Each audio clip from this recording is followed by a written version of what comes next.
দোস্তি আমার সঙ্গে আছেন। আমি তনু মিত্র। আমি তরফ ফরহাদ। আমরা তিনজনই ফ্রেন্ড। আমার সাথে যিনি আছেন উনি আসলে একজন primary job government job holder. ইনি একজন বিজনেসম্যান। বরিশাল বিশ্ববিদ্যালয় থেকে মাস্টার্স কমপ্লিট করেছি বছরখানেক হলো। তো আমরা একসঙ্গে কাজ করছি আরও 4 বছর ধরে। সেটা আমাদের একটা অনলাইন প্ল্যাটফর্ম ছিল, পাথরঘাটা অনলাইন হাট বাজার। এটা আসলে অনলাইনেই ভালো চলছিল। এর মধ্যে আমাদের এই যে গুণী মানুষ তনু মিত্র, তার মনে হলো যে পাথরঘাটা একটা ফুড কার্ট দেওয়া যেতে পারে, যেহেতু পাথরঘাটায় মেয়েদের ওই ধরনের কোনো কাজের স্পেস নেই। আমরা রাজি হয়ে গেলাম এবং আমাদের আজকের এই পর্যন্ত আসতে আসলে অনেক চড়াই উতরাই পার হতে হয়েছে। পরিবার, বন্ধু বান্ধব, আত্মীয় স্বজন প্রত্যেকের একটা নেগেটিভ বিষয় ছিল যে পড়াশোনা করে চা বিক্রি করবে, বিষয়টা কেমন। কিন্তু আমরা আজকে আয়োজনের মধ্যে দিয়ে 2টা মেসেজ দিতে চাই। জীবিকার কোনো লিঙ্গ হয় না। হালালভাবে যে কোনো ধরনের পেশা দিয়ে মানুষ জীবিকা নির্বাহ করতে পারে। দ্বিতীয়ত, কোনো কাজই ছোট না, হোক সে সনাতন কাজ। আপনি স্মার্টলি প্রেজেন্ট করতে পারলে যে কোনো কাজ সুন্দর। আমরা কোনো কাজকে ছোট করে দেখব না। আমরা অনেক সময় এই কাজটা করি, পড়াশোনা করেছি, মাস্টার্স কমপ্লিট করেছি, তার মানে আমাকে এসি রুমে বসে সাইন করতে হবে, দ্যাট মিনস চাকরি করতে হবে, এটা না। আমরা চাইলে আমাদের পূর্বপুরুষেরা, আমাদের বাবা চাচার যে পেশাগুলো আছে সেটাকে ডেভেলপ করতে পারি। আমার এক বন্ধু আছে, ওকে দেখলাম সে তার বাবার পেশাটাকে ডেভেলপ করেছে। একটা ফার্নিচারের দোকান ছিল, সে সেখান থেকে 3টা ফার্নিচারের দোকান করেছে। আমার আরও এক বন্ধুকে দেখলাম, তার বাবার একটা চায়ের দোকান ছিল, সেটা থেকে সে রেস্টুরেন্ট করেছে। এটা কেন করব না আমরা? আমাদের তরুণ প্রজন্মকে এই জায়গাগুলোতে ফোকাস করতে হবে। আমরা উচ্চশিক্ষিত হতে পারি, মন মানসিকতার বিকাশ করে আমরা এই প্রাচীন যে ব্যবসাগুলো আছে, কৃষিকাজগুলো আছে, সেই কাজগুলোকে স্মার্টলি রিপ্রেজেন্ট করতে পারি। অসাধারণ, মানে পাথরঘাটার মেয়েরা যে এত সাহসী, এত সুন্দর নারী উদ্যোক্তা হিসেবে আসছে এখানে, একেবারে খোলা ফ্রন্টে, মানে বলবো এখানকার মেয়েরা আসলে অনেক মানে উদ্যমী বলবো। এত খোলামেলা উন্মুক্ত জায়গার মধ্যে তারা সাহস করেছে যেটা সুন্দর করে খাবার প্রেজেন্ট করার জন্য। আর আমরা পাথরঘাটাবাসী হিসেবে খুবই আনন্দিত যে হোমমেড খাবারটা পেতে পারতেছি আমরা খুব সহজে, যেটা আমরা সহজে পাই না। খাবারে ভিন্নতা আসছে, অনেক মজাদার খাবার।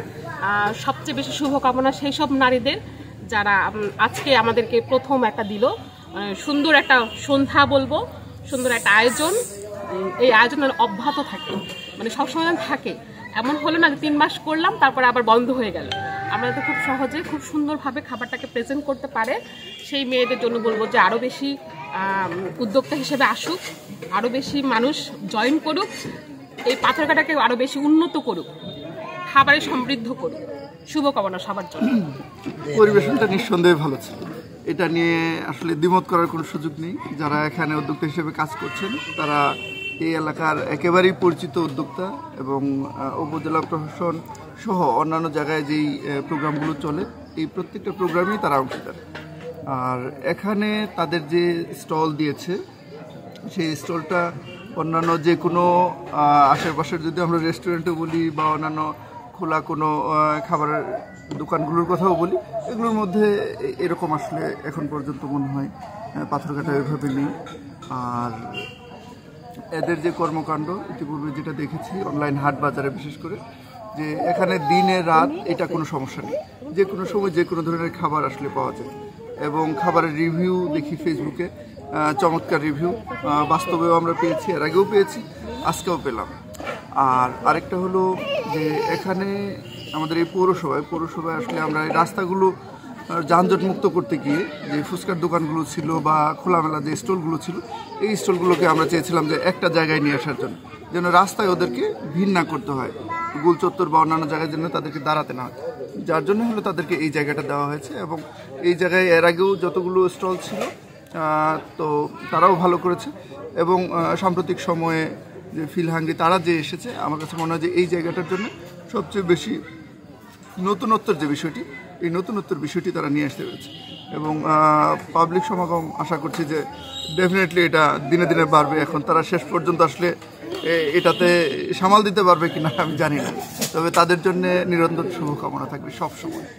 আজকে যে উদ্যোক্তা হিসেবে এখানে যারা নারী উদ্যোক্তা হিসেবে এখানে যারা আসছে, এখানে যারা সুন্দর আয়োজন করেছে তাদের সকলকে আমি ধন্যবাদ জানাচ্ছি এবং এরকমের আয়োজন আরও হোক এরকমের সুন্দর পরিবেশ হবে এবং এরকম উদ্যোক্তা আরও আসবে আমরা আশা করি। সকলকে ধন্যবাদ জানাই। আজকে এখানে আসার জন্য সবার প্রতি অনেক অনেক ধন্যবাদ, আন্তরিক কৃতজ্ঞতা। ফিল হাংরির জন্য দোয়া করবেন। আপনাদের সবার বিশ্বাস, ভালোবাসা আর ভরসায় আমরা পথ চলতে চাই। আসসালামু আলাইকুম।